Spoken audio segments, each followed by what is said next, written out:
Sabe que as redes sociais, elas são grandes laboratórios, né, para quem quer tentar talvez entender as ideias que estão circulando por aí, o que as pessoas pensam, né? E isso desde comentários, a postagens, a posicionamentos que são expressados, mesmo quando não, como se diz, com a cara de posicionamento, né? Qualquer coisa que se escreve, uma reação, tudo isso é um espelho do que as pessoas estão pensando, um espelho de como elas pensam, um espelho de como a nossa cultura está e é em certos aspectos, né? E é ótimo que a informação, as informações, né, diversas informações de diversas áreas tenham chegado a muitas pessoas que antes não teriam oportunidade de ter tais informações, né? No que diz respeito à psicologia e à questão da saúde mental, me parece que as pessoas têm se apropriado desse tema, né, desse assunto tão vasto, o que é ótimo, né? Eu percebo que cada vez mais aquela ideia do psicólogo para o louco, da vergonha de ir para o psicólogo, para a terapia, é algo que tem talvez diminuído, né? Tenha se desmitificado essa ideia de que o psicólogo é para aquela pessoa que está louca, né? Aliás, a gente tem que pensar muito também essa ideia de loucura, né? Que muitas vezes é associada de uma forma negativa, pejorativa.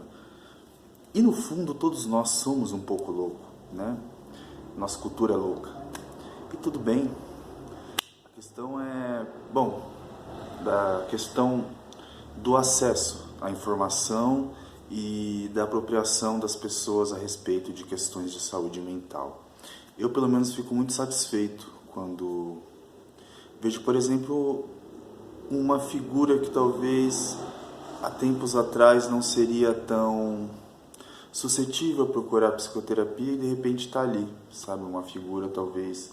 Geralmente homens são mais difícil de procurar ajuda, né? Culturalmente a gente é ensinado a ser forte, a aguentar a barra, a não expressar emoção, enfim, a não falar sobre si, né? A se pensar.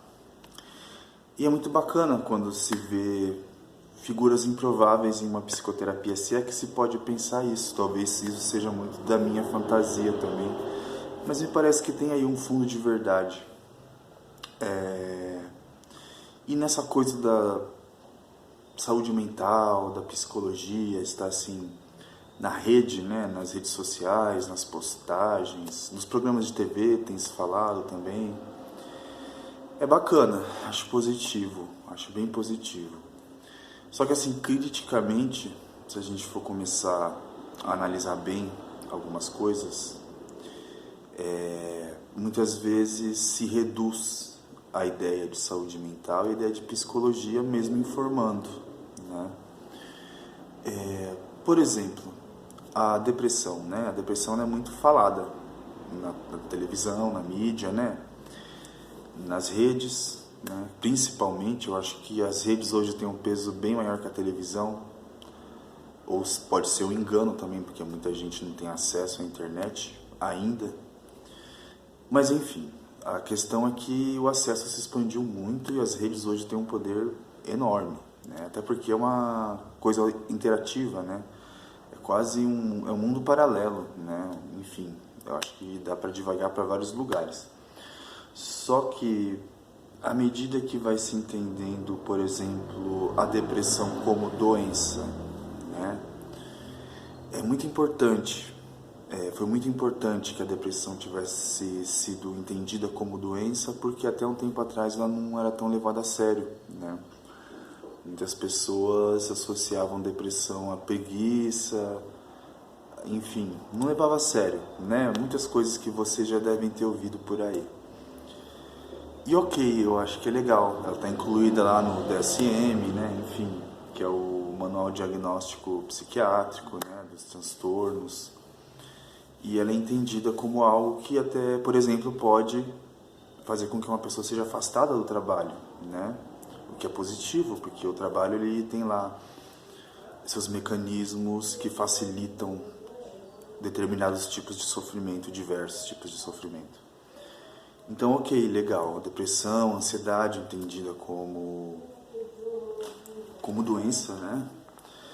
Mas assim, a verdade orgânica ali da clínica, do consultório, você ali frente a frente com a pessoa, se vê que não se trata de doença, né? Eu acho que doença a gente pode pensar como uma metáfora também, né? Não como uma doença igualada a uma doença física. É que uma depressão, por exemplo, eu fico pensando às vezes, você pergunta para a pessoa, né? Tá, mas o que você entende de sua depressão? Como você entende sua depressão? E a pessoa pode responder, bom, é uma doença. E eu devolvo, mas você entende essa doença como? O que causa essa doença? Daí a pessoa pode responder, bom, mudanças químicas no cérebro. Daí, de novo, mas tá, e aí, o que causa essa mudança química no seu cérebro? Simplesmente acontece? Simplesmente é genético? Simplesmente não há fatores culturais, relacionais que determinem isso? Fatores da sua constituição como sujeito, sua personalidade, suas demandas, seus desejos, suas inibições, sabe? Não estou dizendo aqui, né? Quem sou eu para dizer que a depressão e outros transtornos possam ter e tem determinismos orgânicos, genéticos, mas isso só é parte de todo o resto, do todo, né? Quando a gente pensa em qualquer tipo de transtorno, inclusive depressão, a gente pensa em sofrimento e a gente pensa em questões que são subjetivas, que podem ser pensadas, inclusive, filosoficamente. Muitas vezes eu entendo, às vezes, o trabalho de psicoterapia como um trabalho filosófico, porque você está ali para colocar a pessoa a pensar, né, a se escutar. Você está ali meio que para provocar, né? Claro que isso vai de pessoa para pessoa, mas há oportunidades em que o ambiente, o setting terapêutico ali, ele vira uma espécie de ensaio, sabe? Ensaio de pensamento para a vida, né? Eu vejo em alguns casos assim, é muito legal quando isso acontece. Então, assim, eu fico satisfeito em saber que as pessoas hoje se preocupam mais com a saúde mental, mas é sempre bom ir buscar mais, e buscar se entender mais, porque tem o perigo de se identificar com aquele rótulo, né? Você vai no Google lá, pesquisa, você se encaixa no diagnóstico e, ok, sou depressivo. E isso vira um significante determinante para a pessoa, né? Que a pessoa pode usar de várias formas. E eu não digo que a pessoa vai usar isso de forma consciente e manipulativa no sentido da maldade, né? Vou usar isso para criar uma persona. Isso acontece, mas isso é mais inconsciente. Talvez a pessoa nem perceba a forma que ela resolveu alguma questão dela, tenta resolver a partir de um diagnóstico e se limita, né? Se limita, trata como se a depressão fosse uma intrusa no seu corpo e na sua alma, quando na verdade ela diz do seu corpo e da sua alma, do espaço que ela vive, enfim.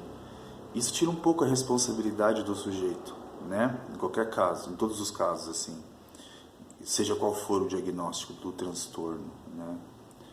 É muito comum, por exemplo, especialmente adolescentes e pessoas mais jovens, se identificarem com quadros borderlines, né? Chegam no consultório como borderlines, eu sou borderline. E existem, inclusive, grupos de borderline por aí, né? Que as pessoas se encontram, conversam. E isso me lembra muito na época que saiu uma música daquela banda australiana Silverchair, não sei se alguém conhece, Anna's Song, que falava sobre anorexia, que o próprio vocalista teve uma questão ali com anorexia. E isso foi no começo dos anos 2000, final dos anos 90. Eu lembro que naquela época se falava muito disso, né? De grupos que se identificavam como anoréxicos e acabavam um incentivando o outro à anorexia, né? Embelezando isso, né? Romantizando a doença, criando uma identidade a partir disso, né? Da doença. Acabei de falar doença para você ver, né? Como isso está implantado na cultura, na nossa linguagem. E não que não possa ser entendido como doença, como estou tentando colocar aqui. Mas eu gosto de pensar, já que para falar de doença, a respeito dos transtornos, pensar a doença como uma metáfora, que vai ajudar a gente a entender uma questão que precisa ser melhor adentrada, né? Então, tem essa questão, né, dos suicidas, pessoas que se cortam, daí tem esses fóruns, não sei se é fórum que fala hoje em dia, né? Antigamente era fórum. Mas deve ter, de pessoas que se encontram, que se trocam ideias e não no sentido de criar algo, estratégias para entender e sair disso, né? Seja lá qual for a questão, seja borderline, anorexia, mas de realmente criar uma comunidade ali que se identifica com o transtorno, com a doença, e isso é muito perigoso, né? Perigoso. Ainda mais pensando em casos de pessoas muito jovens, né? Que têm hoje acesso à internet muito cedo, que acabam encontrando ali num grupo, se identificando com um grupo, uma identidade, né? Um sentimento de pertença, só que como motivador principal o sofrimento, né? A romantização do sofrimento muitas vezes. E isso é delicado, né? Delicado. Eu acho que, como tudo é na internet, nas redes, né? Tudo tem dois lados. Tudo é bom, é ruim, tem consequências boas e ruins. Como tudo é na vida, como nós somos também. Então, se você conhece alguém, se você talvez se identifique com o que eu acabei de falar, talvez você esteja nesse processo de buscar uma identificação para o seu sofrimento a partir de uma doença, usando como pesquisa a internet, rede social ou esses grupos, seria mais interessante talvez você procurasse uma ajuda profissional, né, para realmente lidar com essa questão, se pensar, né, e sair do sofrimento. E, claro, existe uma questão também que nem todo mundo tem acesso à psicoterapia, né? Nem todo mundo tem acesso a psicólogo. Mas existem serviços que prestam atendimento gratuito, existem possibilidades cada vez vão se ampliando, especialmente na pandemia, agora que muita gente se mobilizou, profissionais se mobilizaram para abrir agenda para um público que talvez não teria acesso, não teria como pagar, não teria, enfim. Mas a questão é essa. E outra coisa, já que nem todo mundo tem acesso, a gente tem que pensar em políticas públicas que dê acesso a essas pessoas, o direito à saúde mental, né? O direito ao cuidado em psicoterapia, em psiquiatria, em terapia ocupacional, enfim. Esporte, tudo isso tem a ver com saúde mental, né? E assim, legal que você se interesse talvez aí por psicologia, por saúde mental, mas gosta, se interessa, mas como? De que jeito, né? Porque são tempos loucos, né? Tempos de muita informação, tempos de muitas distorções. Então, se você acha que tem algum tipo de transtorno, se você se identificou com algum transtorno que você leu no Google, saiba que qualquer pessoa vai se identificar com algum transtorno, mais de um, né? Se eu pegar agora aqui e abrir, eu vou me encaixar em vários, porque é muito além disso, né? É muito além de classificações, né? Uma coisa que eu venho dizendo, que a psiquiatria é muito importante, o diagnóstico é importante, né? A classificação dos transtornos é importante, mas é um pedaço da coisa toda que é bem maior. Tem um post por aí que roda que eu acho legal, uma frase bem simples que diz que a vida não pode se resumir, não se resume a um diagnóstico, né? A vida não se resume a um diagnóstico. Então é isso, tá bom? Meu nome é Rodrigo, eu sou psicólogo e de vez em quando eu apareço aqui para falar algumas coisas. Até mais.